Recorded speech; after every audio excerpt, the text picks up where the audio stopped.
मित्रों, हम सबको पता है कि महाभारत का मुख्य कारण कहीं न कहीं द्रौपदी को माना जाता है। सभी ने द्रौपदी के बारे में बहुत सी बातें सुना है, लेकिन क्या आपने सुना है कि आखिर 5 पांडव से द्रौपदी संबंध कैसे बनाती थी? नहीं तो चलिए जानते हैं। फिर से आपका स्वागत कॉफी क्वीन टीवी चैनल पर।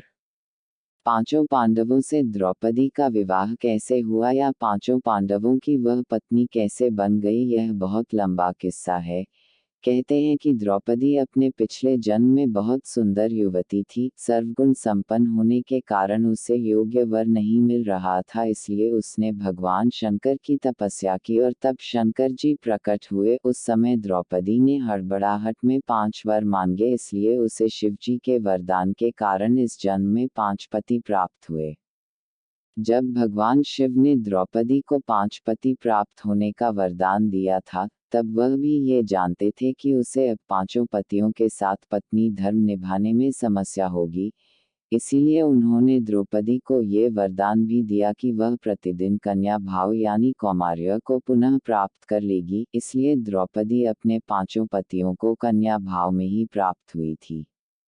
हालांकि कहा जाता है कि संतान को जन्म देने के लिए भगवान श्री कृष्ण ने द्रौपदी और पांडवों को ये सुझाव दिया कि हर साल वह पांडवों में से किसी एक के साथ ही समय व्यतीत करे।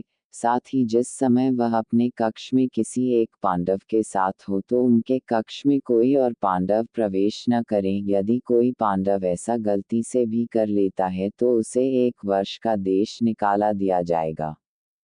माना जाता है कि द्रौपदी, जो 5 पांडवों की पत्नी थी, 1-1 साल के समय अंतराल के लिए हर पांडव के साथ रहती थी। उस समय किसी दूसरे पांडव को द्रौपदी के आवास में घुसने की अनुमति नहीं थी।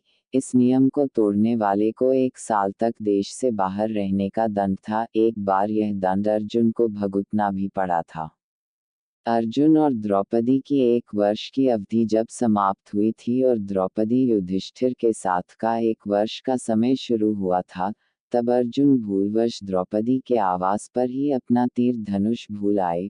पर किसी दुष्ट से ब्राह्मण के पशुओं की रक्षा के लिए उन्हें उसी समय इसकी जरूरत पड़, अतः क्षत्रिय धर्म का पालन करने के लिए तीर धनुष लेने के लिए नियम तोड़ते हुए वह द्रौपदी के निवास में घुस गए। उस दौरान द्रौपदी युधिष्ठिर साथ में थे। बाद में इसके दंडस्वरूप अर्जुन 1 साल के लिए राज्य से बाहर चले गए थे। इसी 1 साल के वनवास के दौरान अर्जुन की मुलाकात उलूपी से हुई और वह अर्जुन पर मोहित हो गई।